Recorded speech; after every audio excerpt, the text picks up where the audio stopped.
It was supposed to be the happiest day of her life.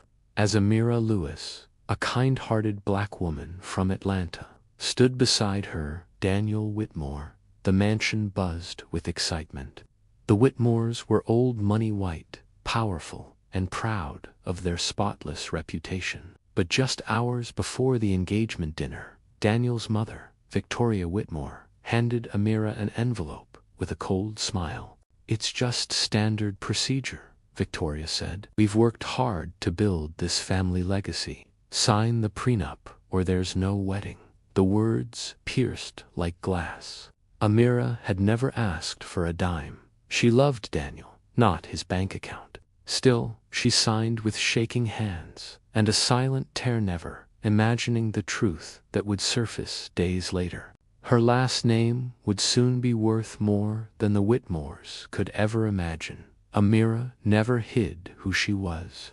She grew up with her mother, Diane, a schoolteacher who raised her on love, books, and integrity. Her father, a question mark. He had left before Amira was born. Diane never spoke much about him. Victoria didn't care about Amira's story. All she saw was a woman marrying up. At the engagement dinner, Victoria raised her glass to love and to protecting what our family built. The guests smiled politely. Amira just looked down. Later that night, Daniel confronted his mother. "Why the prenup? She's not one of us," Victoria said sharply. "You don't know where she came from. I'm protecting you." But someone else was listening. Uncle Charles, Victoria's older brother, a quiet man with a sharp memory. He stared at Amira for a long time, then asked gently, "What did you say your mother's name was again?" The next morning, Charles called Amira aside. "I need to ask you something," he said, handing her an old black-and-white photo. In the picture, a young black woman, her mother, Diana, a man standing beside her with a hand on her shoulder. Amira's eyes widened. "Where did you get this?" "That man," Charles said, "is my college roommate, Leonard Hayward." Amira's heart skipped. She knew that name. Leonard Hayward, reclusive, tech genius, philanthropist, one of the wealthiest men in America. "My mom said his name was Leonard, but she never told me his last name." Charles nodded slowly. "I think Leonard is your father." That night, Charles made a few phone calls.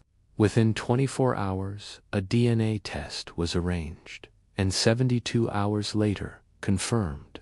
Amira Lewis was the sole heir to Leonard Hayward's $3.7 billion estate.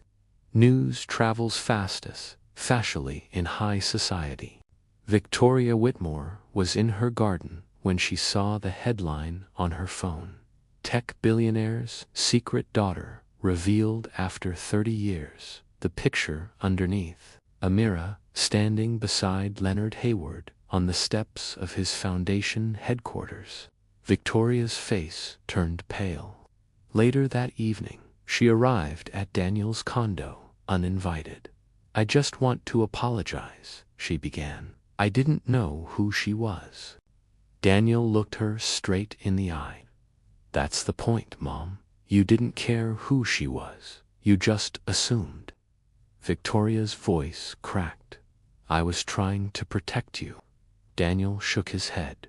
"She never wanted anything from us. But now, we're the ones marrying up." And for once, Victoria had nothing to say. Worth more than gold.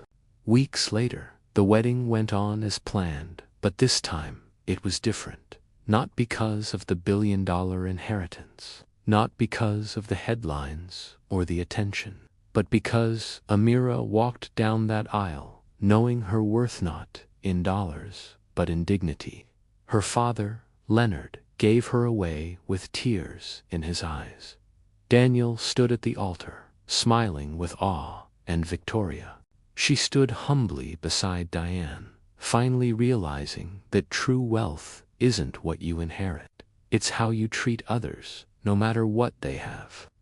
At the reception, Amira toasted, to love not built on contracts, but on respect.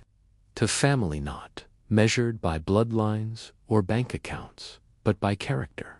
And to the woman who raised me with nothing, but gave me everything.